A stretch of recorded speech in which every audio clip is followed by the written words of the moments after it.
It looks like some of the top military leadership is right now going head-to-head with Jon Stewart. If you guys don't know, he's been an advocate for many military members, also including veterans as well. And it looks like even on C-SPAN, there is this heated debate between him and the Secretary of Defense deputy, which is like the step down from the Secretary of Defense and the kind of that representation of top military leadership. C-SPAN titles it says tense exchange between Jon Stewart and Deputy Defense Secretary on DoD budget. It says comedian Jon Stewart asked Deputy Defense Secretary Kathleen Hicks why the DoD is not audited and where the money goes. Stewart says that's an effing corruption in regard to the Pentagon having a $850 billion budget while veterans are on food stamps. Terry and I are on people every day saying this is commander's business. Are these? Do you feel like these are unfair questions of somebody within a department of that size and scope? I think you have a particular thing you really want to talk about and you're asking me other questions, but I don't think it's unfair to ask me about the audit. It's absolutely the case that the United States military should be able to pass an audit, and we've got to be on that pathway to get there. But don't you think that that does speak to the larger point that we're trying to get at, which is good journalism uncovers corruption? And okay, I mean, good journalism does uncover corruption, but I'm not sure these two things are linked. An audit is not. But they are. Okay, so you need to explain to me, do you understand what an audit does and the degree to which it is linked to the question that you're asking? I believe. So what we're seeing here is you kind of get this argumentative idea that the Secretary of Defense deputy is doing here, and it's kind of playing on the questioning of the intelligence of Jon Stewart and kind of questioning if he even understands what he's asking. Now, I understand the wordplay, the word game that's going on with this because of the technicalities of what an audit is. Just to put it out there, an official inspection of an individual's or organization's accounts typically by an independent body. Believe so. Okay, go ahead. Give me your explanation. No, I don't mind learning. So what I would suggest is that the audit that they have in the military doesn't really look at whether or not there's efficacy. It's just whether they got delivered the thing that they ordered. And that is any audit. That is any audit. That is true. But generally, those audits aren't $400 billion for Raytheon and $1.7 trillion for a plane that doesn't seem to be doing. Like, there is a lot of waste, fraud, and abuse within a system. Audits and waste, fraud, and abuse are not the same thing. So if you see on that, let's play back the clip real quick where you can see she actually leans back body language wise away from Jon Stewart. You can tell she kind of goes on the defense, kind of like, oh, I'm getting a little heat thrown at me with this one.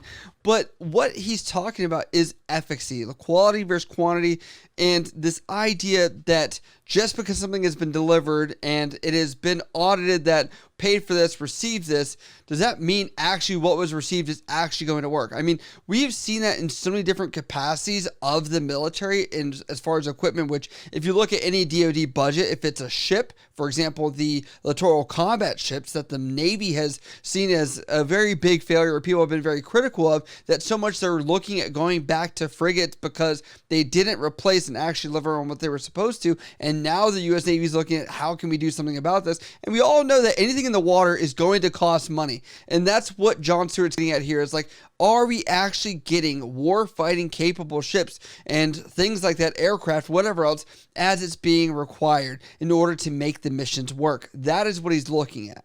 Let's decompose these pieces. Please educate me on sure. What so an audit is exactly what you just described, yes. Which is, do I know what was delivered to which place? Right. The ability to pass an audit or the fact that the DoD has not passed an audit is not suggestive of waste, fraud, and abuse.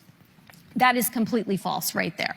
So what is now it it's a question of, it's suggestive that we don't have an accurate inventory that we can pull up of what we have where. What they're saying here is that the audit would not disclose that the lining of these military industrial complex companies are being lined with any money at all. And that's what she's trying to decipher here as what they're able to say was received or not received. Yes, they need to say what's been received or not received. But, if you've looked at, other audits the military has done as such as how many military bases or installations are there? How many military people are actually in the military? Rand Corporation was not able to find this from some of the studies I looked at several years ago, which, when you're talking about bodies, actual people, living people, or money, it is kind of crazy. He doesn't make a bad point here that there should be some level of transparency when it comes to this because it is such a large portion of the budget every single year. And just to speak to the numbers and figures, this is from the Congressional Budget Office. It says about 1/6 of federal spending goes to national defense. That's 1/6 of everything. So this would be a massive audit. It is not the same as saying we can't do that because waste, fraud, and abuse has occurred. So in my world, yeah, that's waste. How is that waste? If I give you $1 billion and you can't tell me what happened to it, that to me is wasteful. That means you are not responsible. But if you can't tell me where it went, then what am I supposed to think? And when there has been reporting, I mean, this is not, look, I'm not saying this is on you and that you caused this, but I think it's a tough argument to I'm pretty make sure that I didn't cause it. an $850 billion budget to an organization that can't pass an audit and tell you where that money went, like, I think most people would consider that somewhere in the realm of waste, fraud, or abuse because they would wonder why that money isn't well accounted for. And especially when they see food insecurity on military bases and they see... You want to talk about that? Because that's a good... we should be talking... I mean, well, I'm trying to understand where you're trying to go other than the dollars, which really bother you. I think it... Dollars should bother every U.S. American taxpayer because it's 1/6 of all the money that we're contributing to it, that we should know where these dollars are going.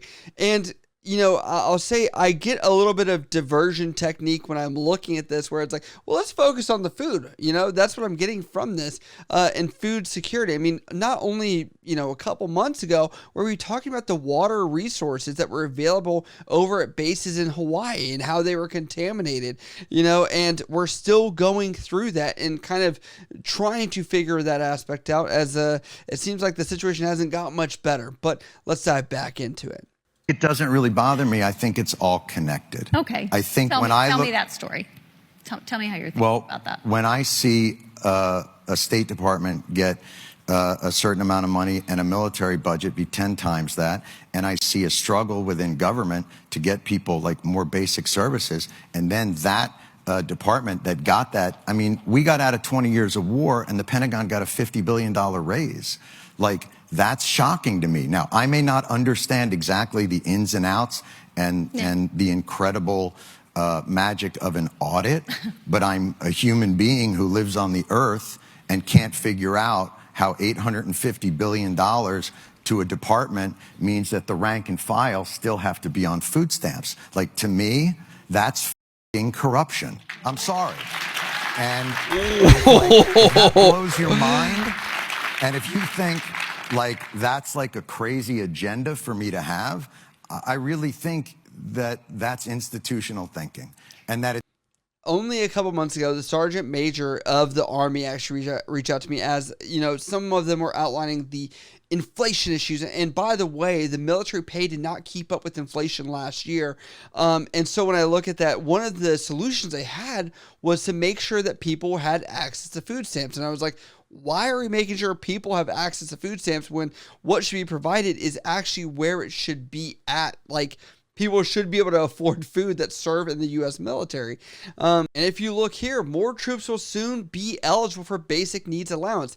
And it says in the first line here, more service members will soon qualify for a new allowance that's designed to help them put food on the table. I don't think I'm crazy in saying like that seems crazy how a congressional budget was allowing $50 billion to be increased, yet, we didn't see any massive increase, which this is still under scrutiny as it is limited at who can get it. And we look at certain places where the cost of living has gone through the roof. For example, again, I'm going to mention Hawaii. They're looking at taking away the cost of living allowance there.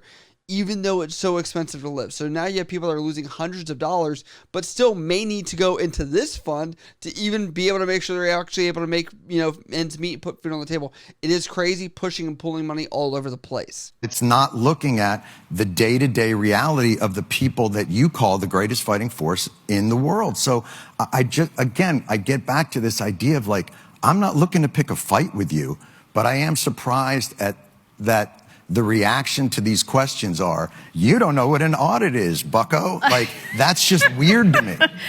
Okay. On food insecurity, major priority for us. A lot of funds are going toward that. The biggest issues we have found, first of all, we have significantly increased funding on food insecurity. And we do think we are getting much better on that.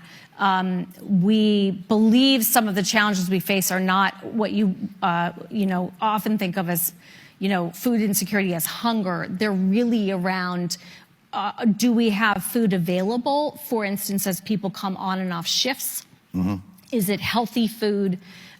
Those are the types of food insecurity issues we are seeing in and around our military installations.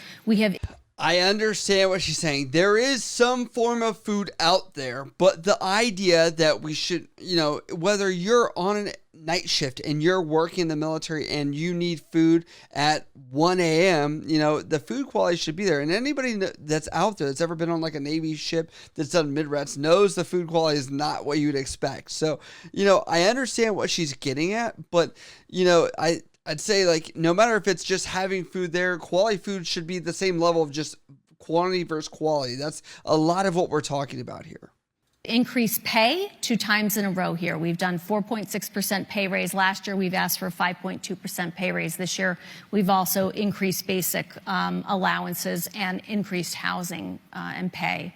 Mind you, I want to also annotate here, she's not incorrect that there was a pay increase last year of this 4% that was there. That is true. But if you look at any records that shows that the inflation rate was like 7 to 8%, so still did not match it. And we're still only in April as I'm making this video, so we can't really project for this year, but we can anticipate that it's probably going to go up as kind of things taper off. But I'm still going to say it's still going to be less than what we saw from inflation, and it's not like the military dollar is going to go any further. And other allowances. So overall, we definitely think we need to increase the spending that we are putting forward toward our service members and their families. We're putting our money where our mouth is. Another big area is childcare. Spending a lot more money on childcare. That includes both childcare facilities and it includes benefit that allows folks to go out on the economy to get childcare and have that subsidized by the government.